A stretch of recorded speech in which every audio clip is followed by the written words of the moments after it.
আমি ভারতকে বলবো, বাংলাদেশের দিকে চক্ষু তুলবেন না, আঙ্গুল উঠাবেন না, জোরে কথা বলবেন না। যদি আঙ্গুল উঠাতে চান তাহলে আঙ্গুল হাতে রাখবো না। যদি চক্ষু উঠাতে চান ওই চক্ষু শরীরের মধ্যে থাকবে না।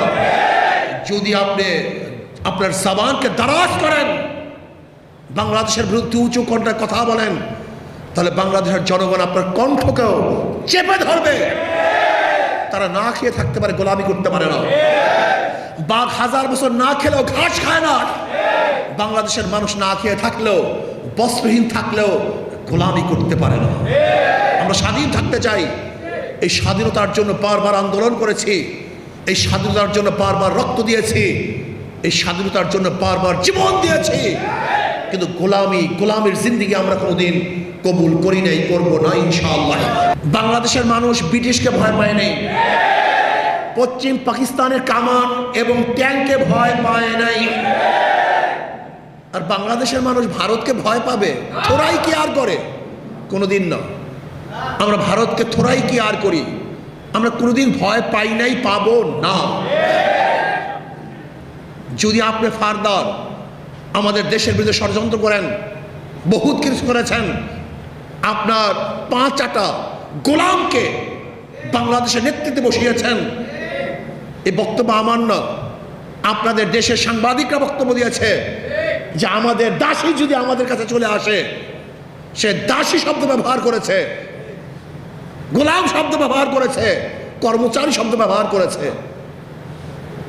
ফ্যাসিস্ট সরকার তো বাংলাদেশের সরকার ছিল না, এটা ভারতের 5-8টা গোলাম ছিল। যে ভারতকে স্পষ্ট বলবো, আমরা ঐক্য, আমরা সবাই ঐক্য, জাতীয় ঐক্য। আমাদের দেশের বিরুদ্ধে কেউ যদি ষড়যন্ত্র করে, এই দেশকে ধ্বংস করার চক্রান্ত করে, তাহলে আমরা সেখানে কেউ বিচ্ছিন্ন থাকবো না। আমরা জাতীয় ঐক্য করে সম্মিলিতভাবে সেই ষড়যন্ত্রের মোকাবেলা করবো ইনশাআল্লাহ। বিগত দিনে করেছি, এখনো করব, ভবিষ্যতে ইনশাআল্লাহ সব ঐক্যবদ্ধভাবে সমস্ত ষড়যন্ত্রকে রুখে দেবে ইনশাআল্লাহ। ভারত আমাদের পতাকাকে অপমান করেছে, হাই কমিশনের উপরে তারা চড়াও হয়েছে, সেখানের মানুষদেরকে আহত করেছে। ভারত কি চায়? পায়ে পাড়া দিয়ে আমাদের সাথে যুদ্ধ করতে চায়, আমাদের আক্রমণ করতে চায়। ভারত আমাদের কেমন বন্ধু আমরা ইতিমধ্যে দেখে ফেলেছি। আসলে ভারত তো আমাদের বন্ধু নয়, বন্ধুত্বের পরিচয় দিতে পারে নাই। আজকে মমতা ব্যানার্জি যে বক্তব্য দিয়েছেন, এটা বন্ধুত্ব কোনো বক্তব্য হতে পারে না, এটা মনে হয় আমাদের শত্রুতার বক্তব্য দিয়েছেন। আজকে লোকসভায় যে বারবার বাংলাদেশ নিয়ে আলোচনা উঠছে, এটা বন্ধুত্বের পরিচয় নয়, শত্রুতার পরিচয় দিয়েছে। আজকে ইসকন কিন্তু আমি মনে করি এটা ধর্মীয় কোনো হিন্দুদের কোনো প্রতিষ্ঠান নয়, এটা হলো সন্ত্রাসীদের প্রতিষ্ঠান। এদেশের হাজারো হিন্দুরা দেশপ্রেমিক, তারা দেশ, এই মাটি ও মানুষের কথা বলে, তারা এই দেশ নিয়ে ভাবনা করে, এই দেশের উন্নয়নের চেষ্টা করে। কিন্তু ইসকন কিন্তু এই দেশ নিয়ে চিন্তা করে না, বরং দেশকে অস্থিতিশীল করার চক্রান্ত করে। যদি ইসকনের সদস্যরা বাংলাদেশের নাগরিকই হয়, তাহলে তারা কেন দাবি জানাবে যে ভারতকে হস্তক্ষেপ করতে হবে? ভারত হস্তক্ষেপ করে এটা সমাধান করবে কেন? আমাদের দেশে কোর্ট নাই, আমাদের দেশ কি হাইকোর্ট নাই, সুপ্রিম কোর্ট নাই? তাহলে আপনি কেন আমাদের সঙ্গে নির্ভর করছেন না? আমাদের দেশের বিচারের উপর আপনি কেন নির্ভর করছেন না? তার মানে আপনি আপনাকে এই দেশের নাগরিক মনে করেন না। আপনি হয়তো বা কোনো দেশের এজেন্ডা পালন করার জন্য চেষ্টা করতেছেন, কোনো দেশের এজেন্ডা বাস্তবায়নের ষড়যন্ত্র করতেছেন। আমি ইসকনকে বলবো, আপনি যে ষড়যন্ত্র করতেছেন, বাংলাদেশের জনগণ বারবার হাজারো ষড়যন্ত্র রুখে দিয়েছে, নস্যাৎ করেছে। ব্রিটিশরা ষড়যন্ত্র করে টিকতে পারে নাই, পাকিস্তানেও টিকতে পারে নাই, ফ্যাসিস্টরাও টিকতে পারে নাই। আপনি যে ষড়যন্ত্র করতেছেন, বাংলাদেশের জনগণ ঐক্যবদ্ধ হয়ে আপনার সমস্ত ষড়যন্ত্রকে ধ্বংস করে ফেলবে ইনশাআল্লাহ। প্রিয় ভাইয়েরা আমার, আজকে বাংলাদেশ নিয়ে ভারতের বক্তব্য স্পষ্ট আন্তর্জাতিক আইনের পরিপন্থী। ভারতের বক্তব্য এটা আন্তর্জাতিক আইনের লঙ্ঘন। ভারত আমাদের উপরে যুদ্ধ চাপিয়ে দেওয়ার ষড়যন্ত্র করতেছে, স্পষ্ট হুমকি দিচ্ছে। আমি ভারতকে বলবো, আপনি ভেবেছেন কি যে আপনাদেরকে ভয় পাই? বাংলাদেশের মানুষ ব্রিটিশকে ভয় পায় নাই, পশ্চিম পাকিস্তানের কামান এবং ট্যাঙ্কে ভয় পায় নাই। আর বাংলাদেশের মানুষ ভারতকে ভয় পাবে? থোড়াই কি আর করে? কোনোদিন না। আমরা ভারতকে থোড়াই কি আর করি? আমরা কোনোদিন ভয় পাই নাই, পাবো না।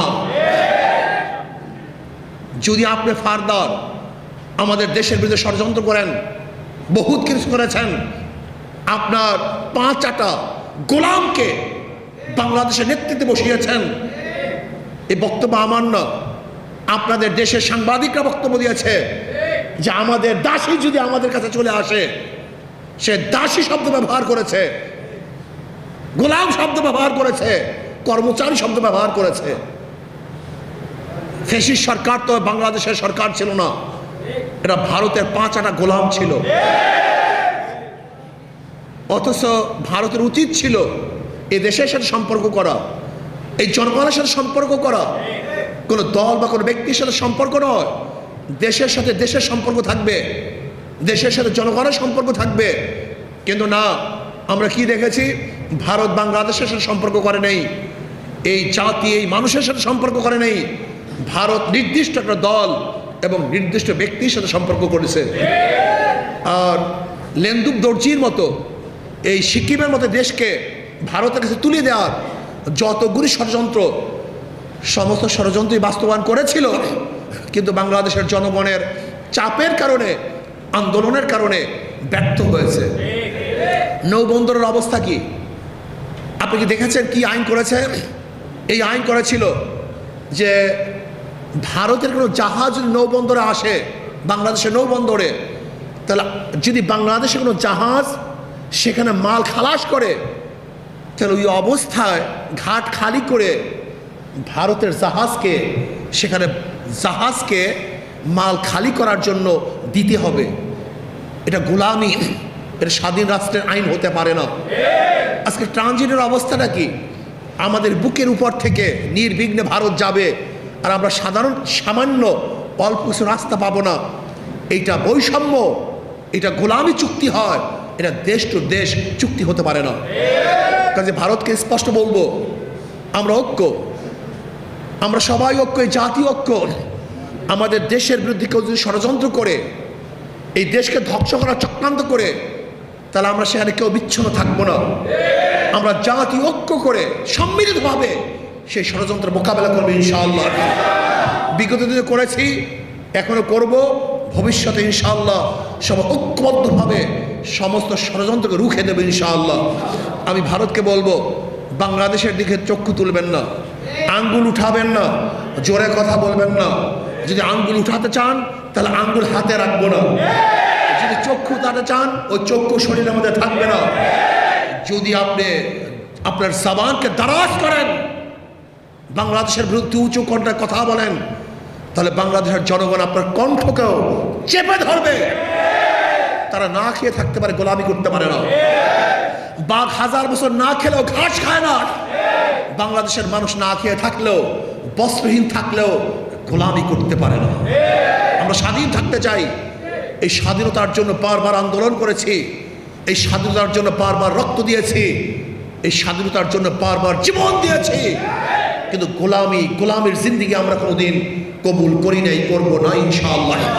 কাজে আসুন, গার্মেন্টস শ্রমিকদের অধিকার দিতে হবে, গার্মেন্টস সেক্টরকে শক্তিশালী করতে হবে, আমাদের রপ্তানি পণ্য আরও বেশি বেশি উৎপাদন করতে হবে। এই দেশ নিয়ে ষড়যন্ত্র করতে তাদের মোকাবেলা করতে হবে, দেশকে সমৃদ্ধভাবে গড়ার চেষ্টা করতে হবে। আল্লাহ আমাকে এবং আমাদের সবাইকে দেশ, ইসলাম এবং মানবতা নিয়ে কাজ করার তৌফিক দান করেন।